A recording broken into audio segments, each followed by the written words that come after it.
और दोस्तों कैसे हो यार सारे। मैं आप सभी को वेलकम करता हूं आप सभी के favourite YouTube channel JR college में। मेरा नाम है दोस्तों गौरव मुंद्रा और मैं कॉमर्स के बच्चों को दोस्तों जो 11th एंड 12th में मैं आप सभी को एसपी एंड ओसीएम पढ़ाता हूं। और आज दोस्तों 12th के बच्चों का दिन है क्योंकि उनके लिए मैं लेक्चर लेके आ चुका हूं। अब दोस्तों हम 12th ओसीएम में लेक्चर नंबर 7 चल रहा है अभी, ठीक है। तो अगर कोई बच्चा है जो बाई चांस इस पे आ चुका है कि सर ने लेसन नंबर 4 स्टार्ट कर दिया है, तो दोस्त ये उसका लेक्चर नंबर 7 है। आपको पहले आपकी ड्यूटी निभानी है और वो है दोस्तों 6 बैक टू बैक लेक्चर्स आपको पूरे कंप्लीट करने, दोस्तों के साथ शेयर करना है, वीडियो को लाइक करना है। और अगर आप पहली बार आए हो तो हमारे साथ ये लेसन नंबर 4 पढ़ के मुझे पता है उसके बाद आप सब्सक्राइब तो करके जाने ही वाले हो, तो कोई बात नहीं, आप सब्सक्राइब मत करो, डायरेक्ट आप क्या करो ना दोस्तों, सारे लेक्चर्स देखो, समझ में आता है तो सब्सक्राइब कर देना। अब मैं इतना श्योर हूं कि आपको समझ में आ ही जाएगा, ठीक है। बाकी दोस्तों कैसे चल रही है यार सब कुछ, मतलब पढ़ाई के बारे में नहीं बताओ, कैसा चल रहा है कॉलेज लाइफ, मजा आ रहा है कि नहीं, 12th को एंजॉय कर रहे हो कि नहीं। देखो पढ़ाई तो चलती रहेगी, पढ़ाई करना ही है, उसका अपने पास कोई ऑप्शन नहीं है, तो इंजॉयमेंट के साथ करो। बाकी दोस्त कॉलेज में मस्ती करनी है, टीचर्स को ज्यादा परेशान नहीं करना है, मस्ती करो कोई बात नहीं, लेकिन लिमिट में, रेस्पेक्टफुल वे में। उसके बाद मेमोरीज बनाओ यार, 12th में लगना चाहिए कि पीछे मुड़ के जब आप देखो कि आपने 12th में क्या करा, तो ऐसा ना हो कि आपने सिर्फ और सिर्फ पढ़ाई करा। एक्टिविटीज में पार्टिसिपेट करो, स्पोर्ट्स एक्टिविटीज में पार्टिसिपेट करो, हर चीज में पार्टिसिपेट करो। और जिसके कॉलेज में होते होंगे बच्चे कह रहे सर हमारे कॉलेज में तो हो ही नहीं, तो ठीक है फिर कोई बात नहीं। चलो बाकी वेयर हाउसिंग का आज की टॉपिक हम कंप्लीट करने वाले। तो दोस्तों किसने भी अब तक लाइक नहीं करा है, शेयर नहीं करा, सब्सक्राइब नहीं करा, फटाफट कर दो। और अगर आप लोग मुझसे इंस्टाग्राम पर कनेक्ट करना चाहते हो तो आज मैं अपना इंस्टा टैग डालना भूल गया हूं, तो मैं यहाँ डाल देता हूँ, सो दैट अगर कोई बच्चा जिसको डाउट वगैरह कुछ भी हो, प्लीज यहाँ पे आप मुझे कॉन्टेक्ट कर सकते हो। ऐसा जरूरी नहीं है कि आप मुझे डाउट के लिए कॉन्टेक्ट करो, प्यार बांटोगे यहाँ पे भी तो अच्छा लगेगा, गोल्डी मुंद्रा अंडरस्कोर। चलो यार अब वेयर हाउसिंग क्या होता है समझते हैं दोस्तों। चले फिर स्टार्ट करें, वेयर हाउसिंग बुला रहे अपने को। हाँ ज्यादा दूर नहीं जा रहे हम, चलो ठीक है यार अब स्टार्ट करते हैं वेयर हाउसिंग क्या होता है। चलो मैं इसको ना एक एग्जांपल से समझाऊंगा जिससे ना आपको वेयर हाउसिंग पूरी तरह से समझ जाएगा कि अरे वेयर हाउसिंग होता क्या है। चलो यहाँ पे एग्जांपल स्टार्ट करें, सबका फोकस प्लीज दोस्तों मेरे पे। ये एक इंसान है, ये इंसान का नाम गोल्डी रख देते हैं क्योंकि ये मेरा ही निकनेम है, तो कोई बुरा भी नहीं मानेगा, कुछ ऐसे गलत बात हो गई तो ये जो गोल्डी है ना, ये बिजनेस करना चाहता है। इसके पास कितना पैसा, इसके पास दोस्तों रुपीज 10 लाख है। अभी सच में नहीं इतना, इतना होता तो मजा आता, लेकिन नहीं इतना, कोई बात नहीं। अब ये जो गोल्डी इसको बिजनेस करना है और इसका बिजनेस भी से डिसाइड कर लिया है कि ये पता है क्या, स्नीकर शॉप खोलने वाला है, स्नीकर कलेक्शन है इसके पास बहुत सारी, और वो स्नीकर्स को ये बेचना चाहता है। ये मेरे स्नीकर्स, स्नीकर सब बता दो, एक नया ऐसा नया वर्ड है, वैसे जिसको नहीं समझ आता तो समझो शूज बेचना चाहता है भाई, ठीक है। शूज कैसा होता है, ऐसा ही होता है ना। देखो दोस्तों ड्राइंग खराब है थोड़ी सी, तो थोड़ा मैनेज कर लेना आप लोग।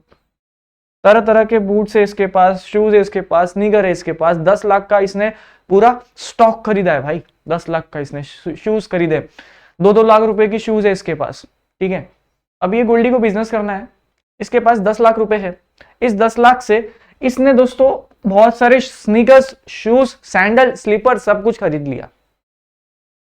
अब दोस्तों सामान तो खरीद लिया, पर मैं इसको रखूंगा कहाँ, मेरे घर पे रखूं? मेरी मम्मी मेरे को और मेरे जूतों को बाहर फेंक देगी, ठीक है। कहाँ जाऊं बताओ, ऐसे स्टॉल लगाओ रोड किनारे, वो ट्रॉली लेकर कि शूज ले लो, 2-2 लाख के शूज ले लो, नहीं जमेगा ना। अगर मैं 2 लाख के शूज ऐसे ट्रॉली पे बेचूंगा तो जो ऑडियंस है, जो कस्टमर्स, उनको लगेगा अरे यार क्या डुप्लीकेट बेच रहा है ये, जबकि मैं भले ही उसका पूरा डब्बे के साथ ओरिजिनल कॉपी सब कुछ आपको प्रोवाइड कर दूंगा। तो आपके मन में ऐसा ख्याल आएगा ना कि यार तेरे पास अगर इतना सब ओरिजिनल चीजें हैं तो तू ये ट्रॉली पे क्यों बेच रहा है। मैं उसको ये बताऊं, अरे मेरे पास ना मेरा जो सामान है रखने का स्पेस नहीं है मेरे पास, थोड़ा सा ना क्या है ना, मेरा जो जितना भी पैसा था सब कुछ मैंने गुड्स खरीदने में ही लगा दिया। अब उसको रखने के लिए तो मेरे पास पैसे ही नहीं है, क्या करूं भाई, कोई ऑप्शन ही नहीं है। तो मैं क्या करता हूँ, अपने साथ ऐसे एक थैली में बांध कर उसको ले जाता हूँ जहाँ पे भी ले जाना देता है। ऐसे 2-2 लाख के शूज ले लो, 10,000 के शूज ले लो, ऐसे बेचूंगा तो कोई लेगा क्या, नहीं ना। सबको यही लगेगा कि मैं डुप्लीकेट सामान बेच रहा हूँ।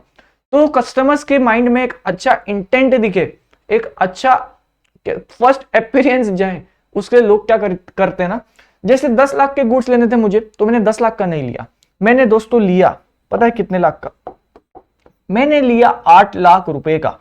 और बाकी जो 2 लाख रुपए थे ना मेरे पास, मैंने उसका गुड्स कम लिया और वो सारे पैसों से मैंने दोस्तों एक रूम खरीदा इस रूम को हम अगर बिजनेस टर्म में बोले तो इसे वेयर हाउस, अगर आप कोई रूम बिजनेस पर्पस के लिए यूज करते हो तो उसको वेयर हाउस या गोडाउन, आप ऐसे वर्ड्स का इस्तेमाल करते हैं। तो मैंने ये दोस्तों एक रूम खरीदा है जिसको मैं अपना वेयर हाउस बना देता हूं और इस वेयर हाउस में मैं अपने सारे गुड्स को स्टोर करके रखता हूं, और जब किसी को चाहिए रहता है ये गुड्स, मैं उसको सीधा अपने वेयर हाउस पे ले आता हूँ। देख भाई, अपने पास ये 2 लाख वाले हैं, महंगे है ना, तो उसको थोड़ा सेफ रखता हूं मैं, इसलिए मैंने वेयर हाउस खरीदा है। ये 5,000 वाले हैं, तू तेरा गरीब जैसा मुंह, तू मेरा भाई है, अपन दोनों गरीब दोनों, ये ले अपन दोनों ये पहनेंगे, 300 रुपए की जोड़ी, तू भी पहन मैं भी पहनूंगा, मजे करेंगे, ठीक है। तो जैसा आपको चाहिए आप ले लो, ठीक है। बच्चा कर रहा है सर सेल वाला है क्या कुछ, अरे आओ ना यार, सब है आपके लिए, आप इधर आओ। तो ये सेल में भी मैं एक वेयर हाउस में सेक्शन बना रहा हूँ। तो ये सब मैं क्या कर रहा हूँ, ये पॉसिबिलिटी क्यों हुई, क्योंकि मेरे पास दोस्तों मैंने सारे पैसे, अपने जो बिजनेस मुझे चलाना था, मेरे सारे पैसे मैंने सिर्फ और सिर्फ स्टॉक खरीदने में नहीं, मैंने कुछ पैसे उसके स्टोरेज में भी लगाया, और इस स्टोरेज को कहते हैं दोस्तों वेयर हाउस। तो ये कंसेप्ट यहां से आता है, ठीक है। अब ये आज का कंसेप्ट ना बहुत ईजी है, बहुत ज्यादा ईजी है। अब तुम बोलोगे सर इतना ईजी टॉपिक है, एग्जाम में थोड़ी आएगा। अब मैं तुम्हें बता दूं, ये लोग ऐसे ही क्वेश्चन पूछते हैं एग्जाम में कि वेयर हाउस क्या होता है, उसके फंक्शंस बताओ, या वेयर हाउस क्या होता है, उसके टाइप्स बताओ। 5 मार्क में ये क्वेश्चन आ सकता है। मुझे पता नहीं यार, ऐसा ना बहुत ब्लर ब्लर सा लग रहा है, लेकिन शायद ये क्वेश्चन मेरे एग्जाम में भी आया था। मेरे बोर्ड एग्जाम में नहीं आया था, मेरे प्रीलिम्स में आया था, या कोई तो एक पेपर में आया था मेरे, जब मैं 12th में हुआ करता था अपने कॉलेज टाइम में, ये क्वेश्चन आया था आज का। तो इंपॉर्टेंट है, और ऐसा तो है नहीं ना कि आपको बहुत ज्यादा समय इन्वेस्ट करना पड़ रहा है। अरे एक बार समय दो, हैंड रिटन नोट्स बनाओ, उसको रिवाइज करते रहो, बस, ज्यादा मेहनत नहीं करनी उसके बाद। एंड आई होप आपको वेयर हाउस क्या होता है इसका मतलब समझा अपनी लैंग्वेज में, हिंदी में। अब देखते हैं इंग्लिश में बुक क्या कहती है। रेफर्स टू स्टोरेज, हाँ मुझे स्टोरेज करना था ना, एंड प्रिजर्वेशन ऑफ गुड्स। मैंने वहां पे क्यों रखा, सो दैट मेरे जो स्नीकर्स है, मेरे कलेक्शन ऑफ स्टॉक है, वो डैमेज ना हो। अब सोचो ना यार, मैं अपने 10-10 हजार के शूज या 300 रुपए वाले शूज ही क्यों ना हो, मैं अगर उसको ऐसा वो ट्रॉली पे ऐसे घुमाऊंगा, शूज ले लो भाई, शूज ले लो, कोई खरीदेगा मेरे से, मेरे को ये बताओ आप। लेकिन मैं उसका एक प्रॉपर एक डेजिग्नेटेड एरिया उसको मैं रखूं, उसमें अपने सारे गुड्स को स्टोर करूं, और जिसको भी चाहिए रहेगा, आजा दोस्त आजा, दिखाता हूं तेरे को, ये मेरा गोडाउन, ये मेरा वेयर हाउस है, यहाँ पे अपने पास और कलेक्शन है, यहाँ से कुछ चाहिए तो यहाँ से ले ले, नहीं तो फिर आपको शॉप पे जाकर ही खरीदना पड़ेगा। अब दोस्तों ये सिर्फ एक सिंगल एग्जांपल था। वेयर हाउस लोग बहुत सारे पर्पस के लिए यूज करते हैं, जो आज हम इस लेक्चर में सीखेंगे। जैसे ये अभी फंक्शन है वेयर हाउस का, नेक्स्ट टॉपिक है टाइप्स ऑफ वेयर हाउस। तो वहां टाइप्स में हमें ना बहुत कुछ सीखने को मिलेगा। जैसे दोस्तों इंटरनेशनल ट्रेड में ना वेयर हाउस का ये जो कंसेप्ट है बहुत ज्यादा इस्तेमाल होता है। अगर किसी को बाहर से गुड्स मंगाना है, तो बाहर से जब वो गुड्स आते हैं तो किससे आएंगे, वाटर वेज के थ्रू आएंगे या एयर वेज के थ्रू आएंगे। दोनों ही केसेस में जब आपके गुड्स आपके कस्टम्ड एरिया पे आ जाते हैं या पोर्ट एरिया पे आ जाते हैं जहां पे आपने मंगाए थे गुड्स, ऐसा नहीं कि सीधा आपके घर पे आके डिलीवरी देगा, वो एक कस्टम पोर्ट होता है या एयरपोर्ट होता है, वो प्रॉपर रीजन पे उस एरिया पे वो गुड्स आते हैं, आपके वहां पे ड्रॉप होता है। फिर वो गुड्स आपके जैसे ही बाहर निकले, अगर आपने इंपोर्ट किया था तो उस केस में दोस्तों जब दूसरी नेशन से आपके लिए सामान आएगा, आपको ना फिर दोस्तों उस गुड्स पे ना इंपोर्ट ड्यूटी पे करनी पड़ती, और जब आपने वो इंपोर्ट ड्यूटी पे करी तब आप वो गुड्स उठाकर घर ले जा सकते। बाय एनी चांस आपके पास इंपोर्ट ड्यूटी के पैसे ही नहीं है उस टाइम, फिर आप क्या करोगे?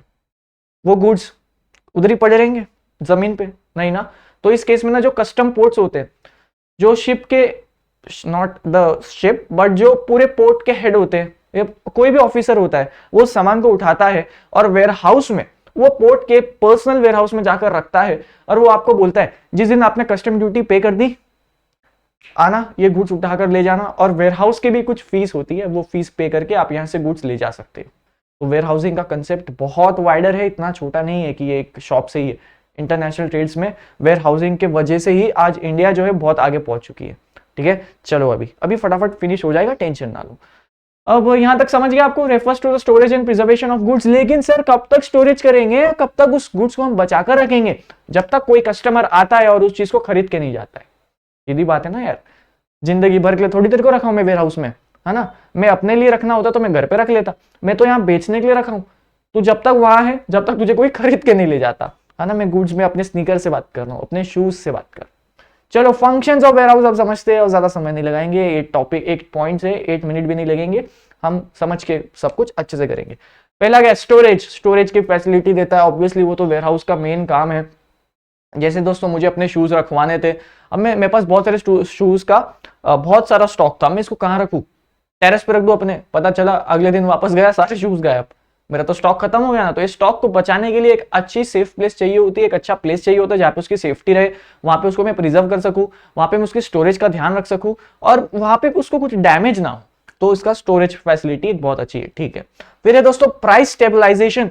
दोस्तों इसका एग्जांपल तो मैं एकदम ना रेडी करके रखा था, जब मैं ये पॉइंट लिख रहा था, अरे इसमें तो ये बोलने वाला हूं मैं, पता है क्या प्राइस स्टेबलाइजेशन में दोस्तों, आप पता है क्या, कुछ नहीं लगाना दिमाग में, बस एक चीज याद रखना है दोस्तों, टमेटोस, टमाटर। दोस्तों 30 से 40 या 20 रुपए वाली चीज आज जब 240 की हो चुकी है या 170 से 240 के बीच के रेंज में, तो ये क्यों हुई? क्योंकि दोस्तों मार्केट में ना लोगों ने टमाटर का कोई भी स्टोरेज नहीं किया।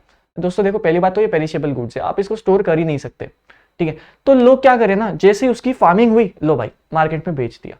अगर इस चीज को हम वेयर हाउस में रखते और थोड़ा डिमांड का कम होने का वेट करते या प्राइस की कम होने का वेट करते और उसके बाद में अपने वेयर हाउस में से जो मैंने गुड्स स्टोर करके रखे थे, अब मैं देखता हूं अच्छा मार्केट में 240 है क्या, रुको प्राइस को स्टेबल करना है। प्राइस स्टेबलाइजेशन का मतलब है प्राइस को वापस पिछले जैसा लाना है, तो मैं उस चीज को और प्रोड्यूस करके मार्केट में डाल दूंगा। समझ में आया? नहीं आ रहा समझ? रुको फिर एक सेकेंड, इसको भी हम एग्जाम्पल से चले जाते हैं, मुझे लगता है ये आपके सर से गया है तो कोई बात नहीं, 2 मिनट एक्स्ट्रा लग जाएगा, लेकिन अच्छे से बताता हूं तो मजा भी आएगा मेरे को भी। जैसे दोस्तों ये टमाटर, मार्केट में पूरी दुनिया में सिर्फ और सिर्फ 3 ही टमाटर है, ना कम ना ज्यादा। सोचो इसकी क्या प्राइसिंग होगी। अरे अंबानी, अडानी, अपना एलन मस्क, जो भी है भाई सब आ जाएंगे, ले भाई मेरी प्रॉपर्टी पकड़ तू, लेकिन ये 3 टमाटर तो सिर्फ मेरे ही हाथ में होना चाहिए और किसी को ना मिले, पूरी दुनिया में कोई टमाटर नहीं खाएगा, सिर्फ हम 3 के पास ही ये चीज होनी चाहिए। आप बोलोगे ना अरे सर ये क्या गलत बात है, हम मानते हैं हम फाइनेंशियल बैकग्राउंड से नहीं, तो इसका मतलब कि हम टमाटर नहीं खरीद सकते क्या? ये सर ऐसी बात थोड़ी होती है, एक टमाटर का मैं 1000 करोड़ 10,000 करोड़ 1 लाख करोड़ दूं, पागल हो गया सर, हट भाग यहाँ से, नहीं खाना मेरे को टमाटर ही नहीं खाना। लेकिन दोस्तों एक काम करता हूं मैं, 3 टमाटर की जगह मैं अगर इसका प्रोडक्शन बढ़ा दूं, कितना बढ़ा बताओ, अगर मैं इतने टमाटर प्रोड्यूस कर दूं, जीरो खत्म नहीं हो रहे भाई, समझो लास्ट मनी कितना होता है, उतना टमाटर अगर मैंने प्रोडक्ट प्रोड्यूस कर दिया तो एक टमाटर की वैल्यू कितनी होगी, ज्यादा से ज्यादा 10 रुपए, ज्यादा से ज्यादा 5 रुपए 20 रुपए, है ना। तो इसको कहते हैं प्राइस स्टेबलाइजेशन। और ये इतने टमाटर जब मैं प्रोड्यूस करूंगा तो भाई मैं कहां रखूंगा, इधर तो रखना पड़ेगा ना, मैं उसको रखूंगा दोस्तों वेयर हाउस में। अब टमाटर क्या हुआ दोस्तों, वेयर हाउस में था ही नहीं टमाटर, क्योंकि हम स्टोर नहीं कर सकते हैं, पेरिशेबल गुड्स है, ज्यादा समय तक आप इसको स्टोर नहीं कर सकते, खराब हो जाएगा। तो बस वही केस में प्राइस स्टेबल इस केस में करना बहुत डिफिकल्ट हो जाता है, क्योंकि जो गुड्स है ना वो बहुत ही पेरिशेबल नेचर के, बहुत ही आप कह सकते हो इजीली खराब हो जाते हैं, उसको पेरिशेबल गुड्स कहते हैं।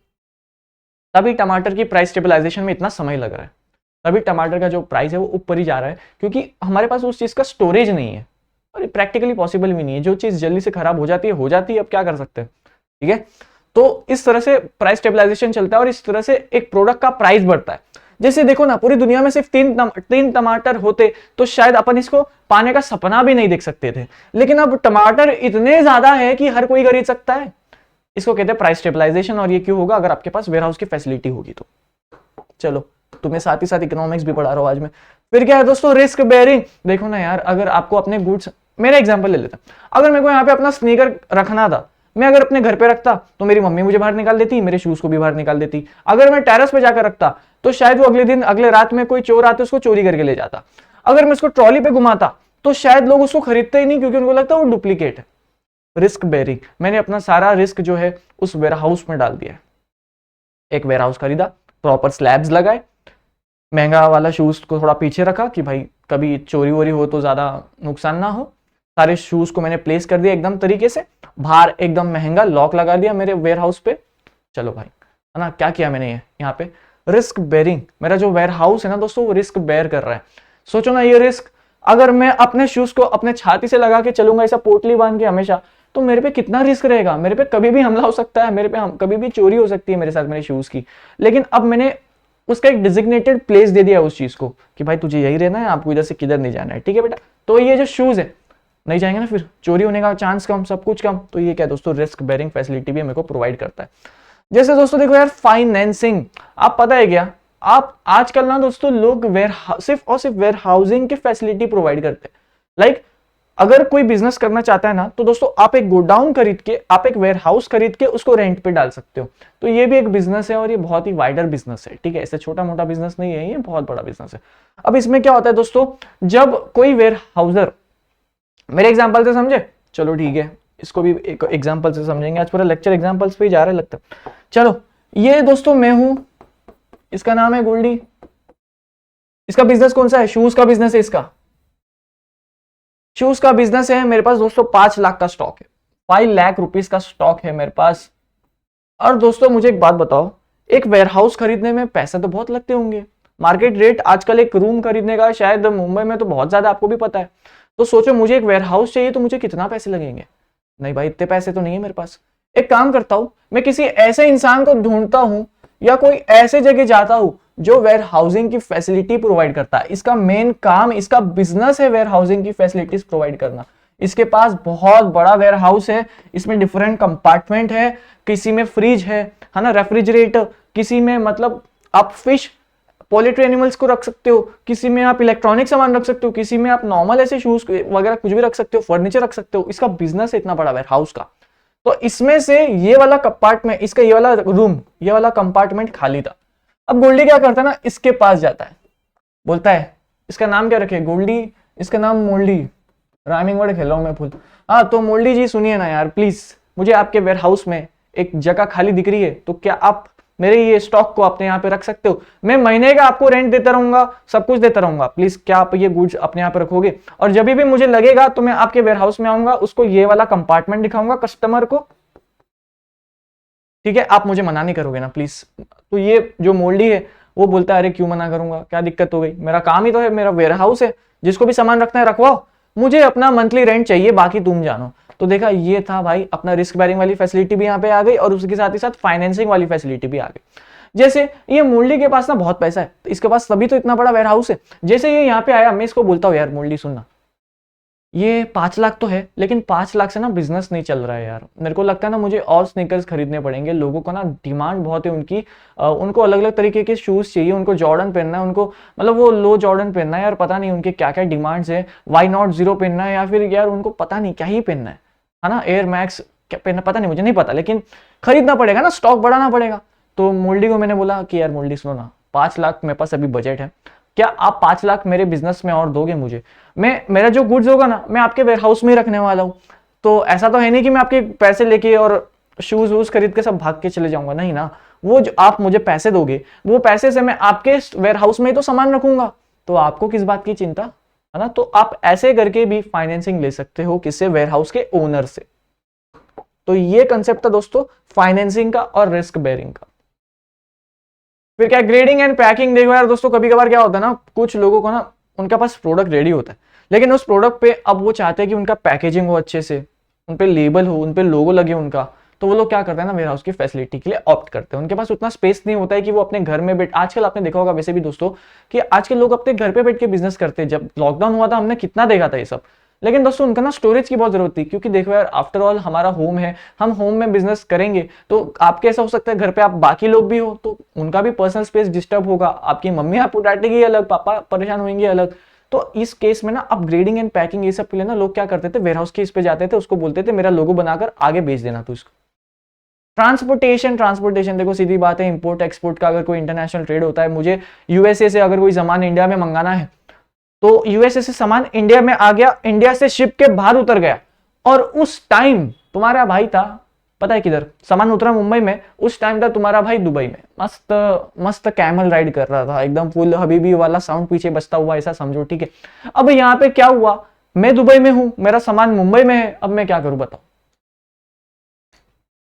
बताओ, तुमसे सवाल कर रहा हूं मैं हूं दुबई में, सामान है बेटा मुंबई में, अब मैं क्या करूं। वो कस्टम पोर्ट वाले मुझे कॉल कर रहे हैं, अरे कौन है भाई, तू जल्दी आ, तेरा सामान लेके जा, हमें और भी सामान खाली करवाना है। दोस्तों आप मानोगे नहीं, कस्टम पोर्ट पे जितना ट्रैफिक है ना उतना किधर नहीं है, ठीक है। तुम्हें लग रहा हो कि यार वहां पे क्या क्या ही ट्रैफिक होगा, नहीं भाई, जो एक शिप होती है ना, कोई वेसल, कोई आ रही है वेसल, तो उसको मैं आपको बता दूं, कस्टम पोर्ट पे 12 घंटे पहले बताना पड़ता है मिनिमम कि आप क्या मतलब किधर आ रहे हो, क्या क्या लाने वाले हो, आपके साथ कौन है। इसको इंपोर्ट मैनिफेस्ट बोलते हैं, और ये कस्टम एक्ट में आप सीखोगे, ठीक है, कभी भी आप पढ़ोगे कस्टम एक्ट तो उसको इंपोर्ट मैनिफेस्ट बोलते हैं। ये आपको फाइल करनी पड़ती है, और आपको बताना पड़ता है कि इतने लोग मैं लेके आ रहा हूँ यहाँ से, क्या क्या सामान है, अगर कोई पेट एनिमल है तो ये सेक्शन 29 से section 36 of custom act, custom उस पर लगता है ये, ठीक है। चलो अभी ट्रांसपोर्टेशन, जैसे बाहर से सामान आया इंडिया में, मुंबई के यहाँ पे मैं हूँ लेकिन दुबई में, अब मैं उस ऑफिसर को बोलूंगा, अरे ऑफिसर जी सुनिए ना, मेरे को मुंबई आने में टाइम लगेगा और मेरा कोई फ्रेंड भी नहीं है जिससे मैं क्लियर करवा लूँ, मेरे सारे बच्चे पढ़ाई में बिजी है, काम करो आप वो गुड्स को उठाकर जो आपने मुंबई में ऐसा शिप के बाहर सामान निकाला है ना, आप ये सामान को जाकर वेयर हाउस में स्टोर कर दो। मैं जैसे ही फ्री हो जाऊंगा मैं आपके वेयर हाउस पे पहुंचूंगा, सामान क्लियर करके मैं अपने घर ले जाऊंगा।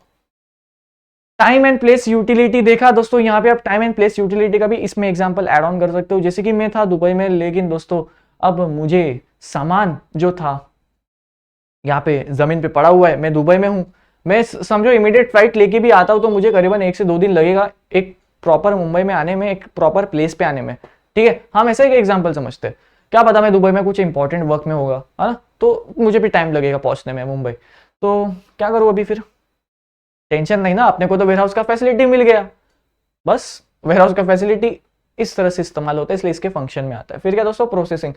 जैसे दोस्तों देखो यार, अब एक मैंगो है, आप मैंगो आपको खाने का मन है, ठीक है, मैंगो के ट्री था, उसमें से आपने ऐसा पत्थर मार के तोड़ा, नीचे आया मैंगो, खा लिया आपने। लेकिन दोस्तों अब आपका जो मन है ना वो मैंगो जूस का है, आपको क्या पीना है, मैंगो जूस, उसके अलावा मुझे कुछ नहीं चाहिए। अब मैंगो जूस पिलाने के लिए मुझे इस मैंगो के साथ इसकी प्रोसेसिंग करनी पड़ेगी, मैं इस मैंगो प्रोसेसिंग यानी कि उसके साथ छेड़छाड़ करूंगा कि वो आपका फाइनल, आपको जो टेस्ट करना था ना उसके फाइनल फेस में आ जाए। जैसे दोस्तों एक राइस की अगर हम फार्मिंग करते हैं तो एक एक राइस फार्मर जो है पिक करता है और उसका फिर एक बैग ऑफ राइस बनाता है। देखा, अगर आपको राइस खाना होता तो आप रोज, जैसे आपकी मम्मी अगर कभी राइस बनाती है, ठीक है, मुझे तो बहुत पसंद है दाल चावल, ठीक है, तो इस केस में क्या होता है, क्या आप और आपकी पूरी फैमिली वाले पहले फार्म पे जाते हैं, सारा ऐसा एक एक दाना निकालते हैं, ठीक है, हाँ मम्मी मैं सिर्फ 5 दाना खाऊंगा, उससे ज्यादा नहीं खाऊंगा, नहीं ना, आप ऐसा नहीं करते। हम क्या करते हैं, हम सीधा मार्केट में जाते हो, बैग ऑफ राइस को बाई कर लेते हैं। अब ये क्या था, प्रोसेसिंग।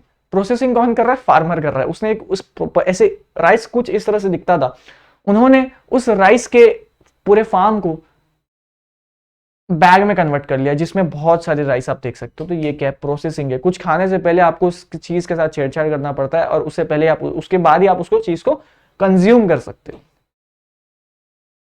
जबरदस्ती इतना स्ट्रेच कर दिया, लेकिन कोई बात नहीं, इतना में अपना पूरा लेक्चर कंप्लीट हो जाता, लेकिन ठीक है यार, समझ में आना चाहिए, है ना, फटाफट समझ कर क्या ही कर लेंगे, सब आना चाहिए, मतलब ऐसा नहीं है कि वापस आपको देखना पड़े, है ना, एक ही बारी में सब कुछ ऐसे समझो, अपने मन से लिख के आ जाओ, एग्जाम में आपको मार्क्स मिल जाएंगे। चलो अब देखो, यहाँ पे 7 पॉइंट्स है, यहाँ पे हम ज्यादा स्ट्रेच नहीं करेंगे इस चीज को, क्योंकि वेयरहाउस समझ गया, फंक्शन समझ गया। अब टाइप्स तो यार ये क्या ही, देखो बताता हूँ।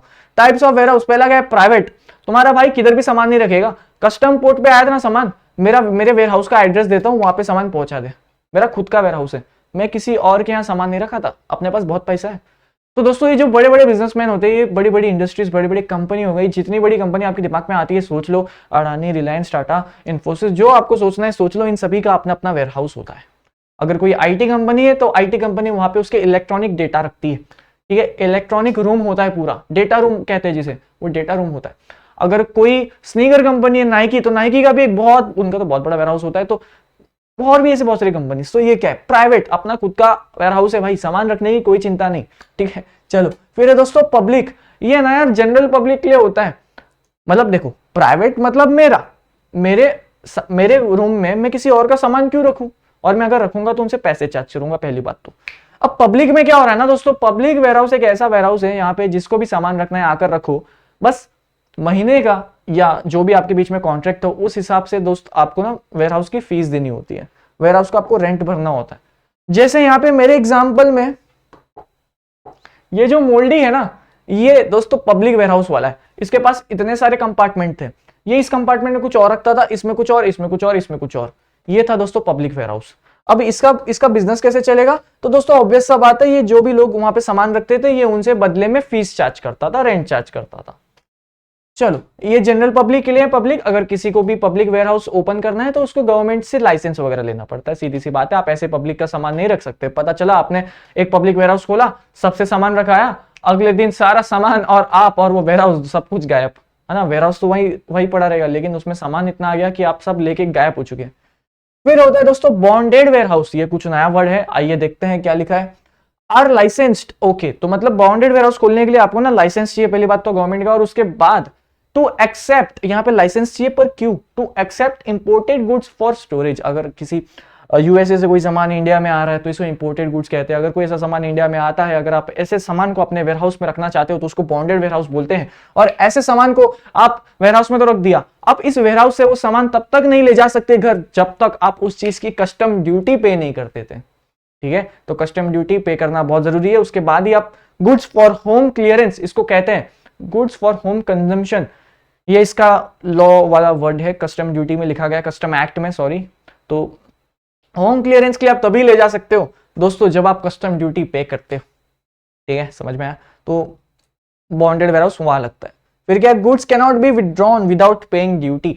समझो ना यार, आपने 100 गुड्स रखवाए थे, उस 100 गुड्स का था दोस्तों 1 लाख रुपए। आपने उसको बोला देख मेरे पास ना 50 लाख अभी, सॉरी 50,000 है अभी, तो मुझे 50 गुड्स दे दे, बाकी के 50 मैं बाद में ले आऊंगा। तो आप बॉन्डेड वेयरहाउस में ऐसा कर सकते हो। आप यहाँ पे इंस्टॉलमेंट्स में पेमेंट कर सकते हो। ऐसा नहीं है कि आपको एक ही बार में 1 लाख रुपए देना है। आपके पास 50,000 है, ठीक है, आपको 50 गुड्स दूंगा, नेक्स्ट 50,000 गुड्स पे, सॉरी 50,000 रुपीज पे आपको नेक्स्ट 50 मिल जाएगा। आप यहाँ पे इंस्टॉलमेंट्स में आओ, पेमेंट करके गुड्स लेके जाओ, लेकिन जब तक आप पेमेंट नहीं करते उससे पहले आप गुड्स को क्लियर नहीं कर सकते। ड्यूटी पेड वेयरहाउस, डीपीडब्ल्यू उसका शॉर्ट फॉर्म बनाया मैंने, एग्जाम में नहीं लिख के आना है सब, अभी शॉर्ट में आप समझो इसके लिए। Importer faces any problem in transportation, अगर जो बाहर के देश वाला था उसको अपने देश में सामान लाने के लिए कुछ प्रॉब्लम फेस करना पड़ रहा है, यार कैसा है यार, तू कहाँ रहता है भाई, तू ऐसे कौन सी जगह में रहता है तू, तो इस केस में after making a payment of duty, India वाले को पेमेंट कर लेना है, ठीक है? उसको प्रॉब्लम हो रही है बाहर वाले को इंडिया में सामान लाने को, समझ सकता हूं, लेकिन अगर इंडिया वाले ने पेमेंट कर दी है ना तो आपको कस्टम वाले हेल्प करते हैं। और ये क्या? Goods can be stored at duty paid warehouse.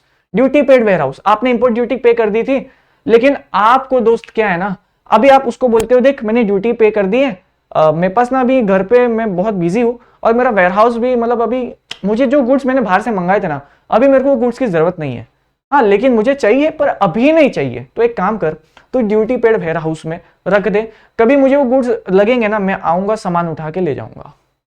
देखो दोस्तों कंफ्यूज नहीं होना है, ड्यूटी पेड वेयर हाउस में आपको ड्यूटी पे कर दिया है, करने के बाद आप कहते हो कि यार ये गुड्स का मैं करूंगा क्या, मैंने खरीद तो लिया, मैंने इसकी टैक्स की पेमेंट भी कर दी, ड्यूटी पे कर दिया ना, अब मैं इसको करूंगा क्या, मुझे अभी ये रिसेंट में तो कोई नीड नहीं है, एक काम करता हूँ घर पे ले जाऊंगा, मम्मी 4 सवाल करेगी क्यों लाया, काई को मंगाया, क्या काम था इसका, एक काम करता हूँ ना, आप दोस्त इसको अपने ड्यूटी पेड वेयर हाउस में ही स्टोर करके रखो, जब भी मुझे लगे मैं आके लेके जाऊंगा। फिर all DPW are public warehouse, ये पब्लिक वेयर हाउस है, ये फैसिलिटी सबको अवेलेबल है, ऐसा नहीं कि किसी भी इंडिविजुअल के लिए अवेलेबल है, जिसको भी चाहिए आओ ड्यूटी पे करो, अपने सामान को इस वाले वेयर हाउस में रखवा दो। मोर यूजफुल फॉर री एक्सपोर्ट, मतलब देखो नहीं समझ आ रहा, एग्जांपल दूं, एग्जांपल के साथ, ठीक है? देखो ये था यूएसए, ये अपना देश, यूएसए से आया सामान इंडिया, एक कार आई, क्या कार है मेरी, ठीक है, सतरंगी कार आई और इसमें एक विंडो भी है, ठीक है, 1 सीटर कार ही है, तुम्हारा भाई चलाएगा 1 सीटर कार, और यहाँ पे 3 टायर है टोटल, एक नंबर 1 सीटर कार, ये मैंने इंडिया में मंगाई। अब ये गाड़ी जो है इंडिया में आ चुकी थी, मैंने इंडिया में ही दोस्तों कस्टम ड्यूटी भी दे दिया था।